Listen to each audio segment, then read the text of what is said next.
Plissken? Plissken, what are you doing? Playing with myself. I'm going in.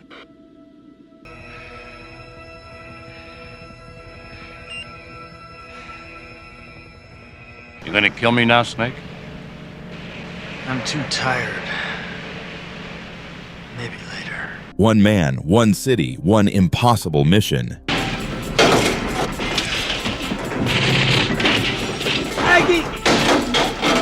John Carpenter's Escape from New York gave us one of cinema's most legendary anti-heroes in Snake Plissken. But behind the eye patch and dystopian chaos are strange stories, casting surprises,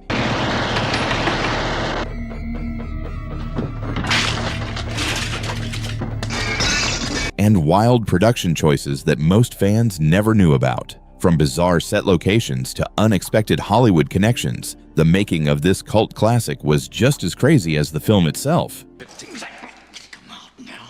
They're protected by the courts.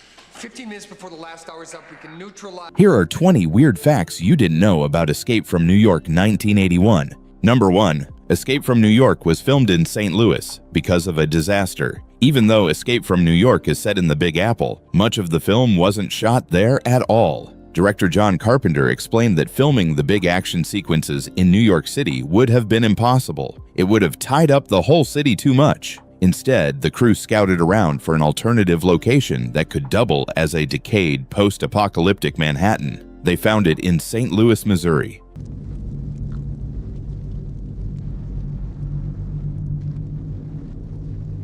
Just a few years earlier, a massive fire had ravaged parts of the city's waterfront, leaving behind blocks of abandoned buildings, scorched brick, and desolate streets. To Carpenter, it was a production designer's dream, an authentic urban wasteland that required almost no dressing up. Those burned-out ruins gave the movie its gritty, nightmarish look, perfectly selling the idea of Manhattan as a maximum security prison. Number 2. The movie originally started with a bank robbery. When we first meet Snake Plissken in Escape from New York, he's already a legendary criminal and war hero turned prisoner. But John Carpenter's original plan was to show audiences exactly how Snake ended up behind bars. Carpenter filmed a full opening sequence where Snake and an accomplice pull off a daring bank robbery, then make their getaway by hot-wiring a train through the city. The sequence was meant to establish Snake's skills, his cool under pressure, and why he was so infamous in this dark future world. 69th Street Bridge, it's mined,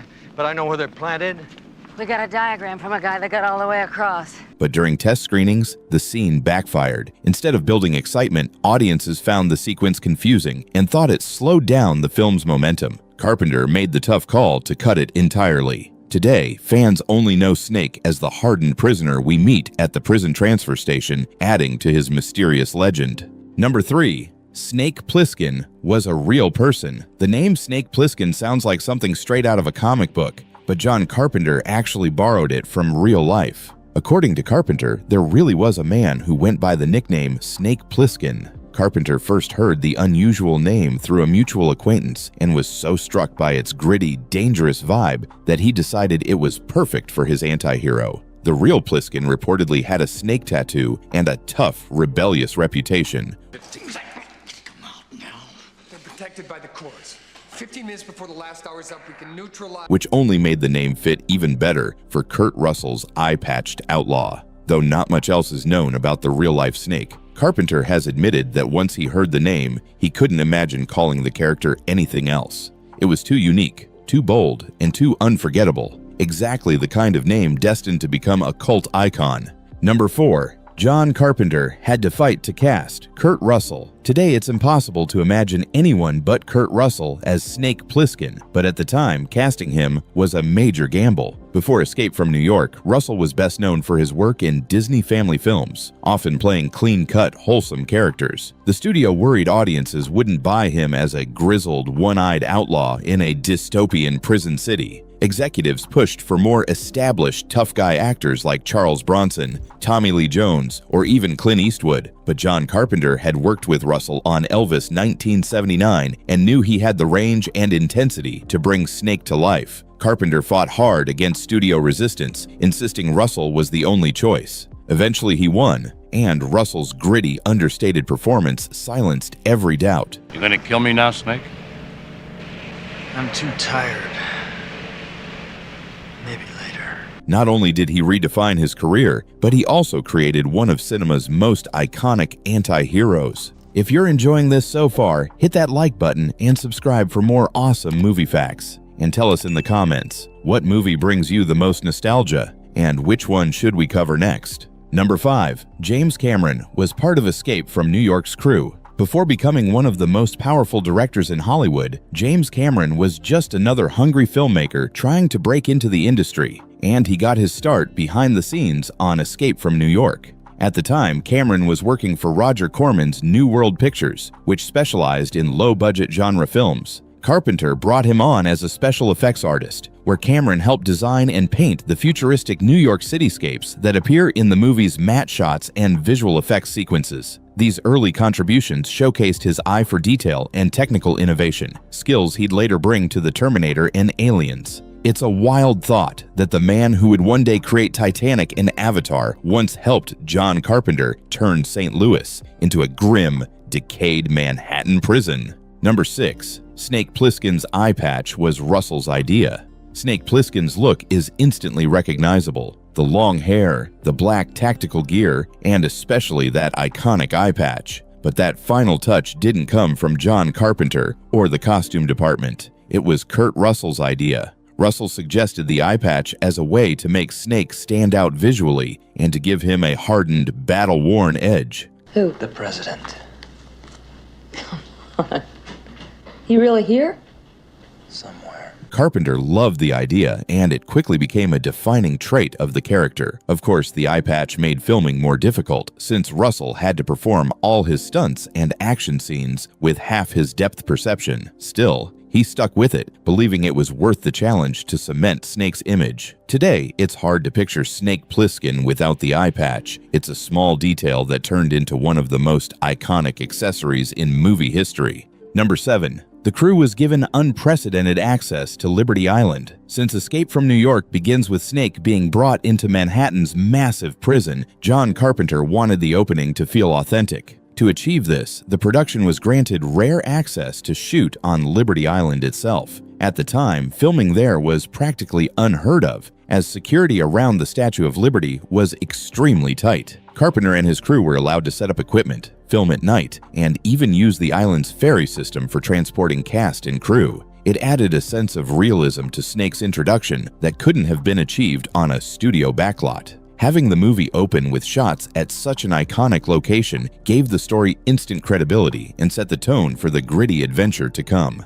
Number 8. Carpenter hired a pro wrestler to fight Russell. One of the standout moments in Escape from New York is Snake's brutal fight against a massive, hammer-wielding opponent in the prison arena.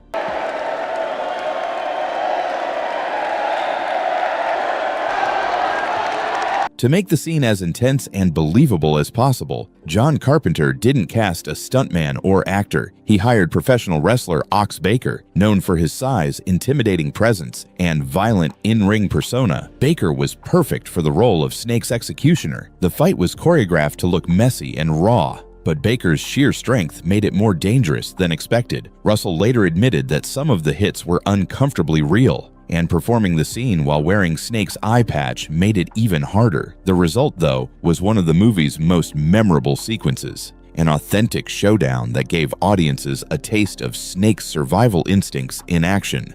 Number 9. Jamie Lee Curtis may have made a cameo. 3 years before Escape from New York, John Carpenter made horror history with Halloween, the same film that launched Jamie Lee Curtis into stardom. Without that success, Carpenter may never have had the clout to make Snake Plissken's dystopian adventure a reality. As a nod to their earlier collaboration, Carpenter reportedly invited Curtis to take part in Escape from New York in a subtle way. You won't spot her on screen, but you might hear her voice. It's widely believed that Curtis provided the narration at the film's opening, though she used the pseudonym Kathleen Blanchard. Whether confirmed or not, it's a fitting Easter egg that connects Carpenter's two most famous early films and gives fans a reason to listen a little closer the next time Snake's mission begins. Number 10. Donald Pleasance wrote his own backstory. Jamie Lee Curtis wasn't the only Halloween star Carpenter brought back for Escape from New York. Donald Pleasance, best known at the time as Dr. Loomis, was cast as the President of the United States. But there was one obvious question. Why did the American president sound so unmistakably British? The movie never explains it, but Pleasance had an answer. According to Carpenter, the actor went so far as to write his own elaborate backstory for the character, in which the United States had reverted to being a British colony under the leadership of Margaret Thatcher. It was a bizarre but fitting idea for such a bleak dystopia. That our great nations may learn to live in peace. Carpenter, however, decided not to include it in the film. Still, the quirky backstory shows just how committed Pleasance was to fleshing out even the strangest of roles. Number 11, One Shot was filmed in Carpenter's garage. For all its gritty action, Escape from New York has very few moments of real emotion, one of them being the death of Maggie, played by Carpenter's then-wife Adrienne Barbeau. According to Kurt Russell, Snake Plissken only truly cared about two things: survival and Maggie, making her final stand all the more powerful. But there was one problem. Carpenter had never actually filmed Maggie's body after she was struck by the Duke's car, leaving the scene feeling unfinished. Rather than leave it ambiguous, Carpenter improvised. He and Barbeau set up a quick reshoot inside their own garage, filming her lying still to confirm her fate. That one last-minute shot gave closure to Maggie's arc. And, ironically, one of the movie's most important moments wasn't shot on location or a soundstage, but in Carpenter's own home. Number 12. The studio wanted Tommy Lee Jones as Snake. Believe it or not, Kurt Russell wasn't the studio's first choice to play Snake Plissken. At the time, Russell was still trying to shed his image as the clean-cut Disney kid from films like The Computer Wore Tennis Shoes, and executives at Avco Embassy didn't think audiences would buy him as a hardened outlaw. Instead, they pushed for Tommy Lee Jones, who already had a reputation for playing gritty, rough-edged characters. John Carpenter, however, was convinced Russell had the intensity and range to redefine his career, and he fought hard to keep him in the role.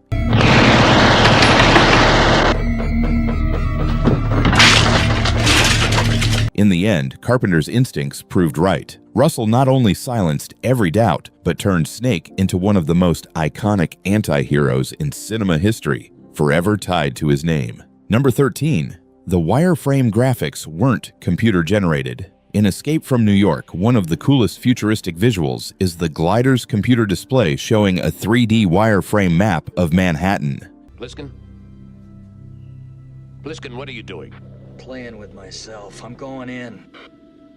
To audiences in 1981, it looked like cutting-edge computer graphics. But in reality, no computers were involved at all. At the time, machines capable of generating 3D wireframe imagery were far too expensive for the film's modest budget. So, Carpenter's crew pulled off an ingenious practical trick. They built a physical scale model of the city, painted the buildings entirely black, and then carefully lined them with glowing white tape in a grid pattern. By moving a camera smoothly through the model, they created the illusion of computer-generated graphics. It was a low-tech solution that fooled audiences everywhere, and it remains one of the most clever practical effects of the era.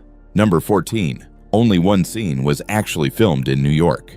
Despite its title, very little of Escape from New York was actually filmed in the real New York City. The burned-out streets of Manhattan were recreated in St. Louis, and most of the production took place far from the East Coast. But there is one exception. The opening dolly shot, where the camera follows a character walking past the Statue of Liberty, was filmed on location in New York. Carpenter wanted at least one authentic shot of the city to ground the movie's setting, and securing permission to film there was no small feat. Everything else, from Liberty Island's security facilities to the ruined skyscrapers of Manhattan, was recreated elsewhere. It's ironic that a movie set entirely in New York has only a single shot of the real city. Number 15. Escape from New York was almost never made. John Carpenter actually wrote the script for Escape from New York back in 1974, years before it ever reached the screen. He was partly inspired by Harry Harrison's novel, Planet of the Damned, which featured an anti-hero forced into a hostile environment to complete a dangerous mission.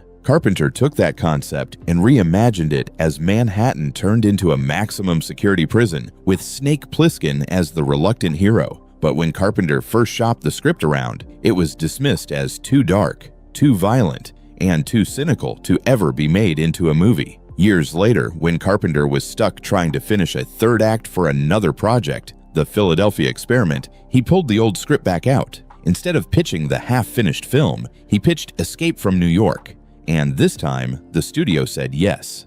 Number 16. This was John Carpenter's largest budget yet. By 1981, John Carpenter had already made a name for himself with low-budget hits like Halloween and The Fog. But Escape from New York gave him something new, a much bigger playground. With a budget of $7 million, it was the largest amount of money Carpenter had ever been given to work with. Still, compared to most Hollywood productions, it was modest, which meant Carpenter had to be as resourceful as ever. He leaned heavily on creative practical effects, repurposed real-life locations like the burned-out streets of St. Louis, and stretched every dollar to make Manhattan look like a nightmarish prison city. It was a masterclass in doing more with less, proving Carpenter could deliver blockbuster spectacle without blockbuster money, a skill that cemented his reputation as one of the most efficient genre filmmakers of the era.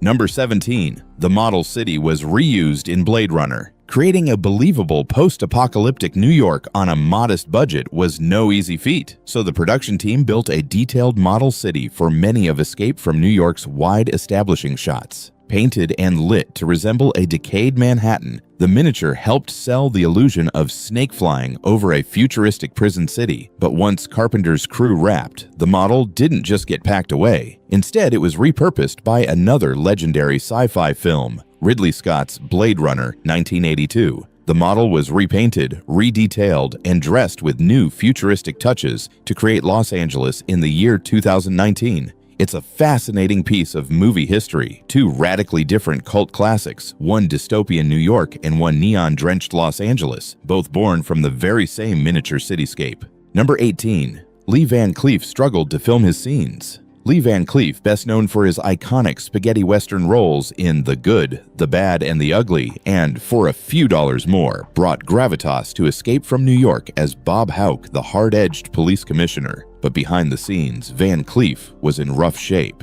The veteran actor was recovering from knee surgery during filming, which made walking, standing, and shooting long nights incredibly painful. Since the movie was filmed almost entirely at night, the grueling schedule didn't help. Carpenter often had to adjust blocking and camera angles to minimize Van Cleef's discomfort. Despite the struggles, Van Cleef powered through and delivered a commanding performance. His sharp, authoritative presence perfectly balancing Kurt Russell's rebellious Snake Plissken. Number 19. A President's Son was in the movie. Among the many actors and cameos in Escape from New York, one extra carried a surprising bit of political history. The film featured Stephen Ford, the son of former U.S. President Gerald Ford. Stephen appears briefly as one of the Secret Service agents in charge of protecting the president, played by Donald Pleasance, before Air Force One crashes into Manhattan. At the time, Stephen Ford was pursuing an acting career, and Carpenter thought it would be fun to include him in the dystopian thriller. While the role is small and easy to miss, the irony of a real president's son appearing in a movie about a kidnapped commander-in-chief wasn't lost on the cast and crew.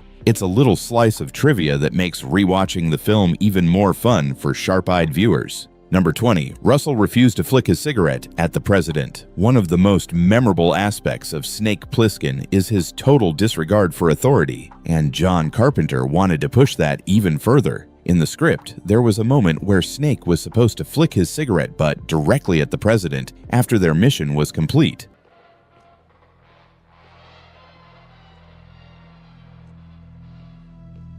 A final gesture of contempt. But Kurt Russell flat out refused. He felt the move was too on the nose, reducing Snake to little more than a cartoonish rebel instead of the layered, mysterious anti-hero he envisioned. Russell believed Snake's quiet defiance was more powerful than cheap gestures, and Carpenter ultimately agreed. By cutting the moment, Snake remained cool, enigmatic, and unpredictable. Traits that help cement him as one of cinema's most enduring cult icons. And that's our list of 20 weird facts about Escape from New York 1981. From real-life inspirations to clever movie tricks, this cult classic was just as wild behind the scenes as it was on screen. Which fact surprised you the most? Drop it in the comments, and don't forget to like, subscribe, and hit the bell for more strange stories from the movies you love.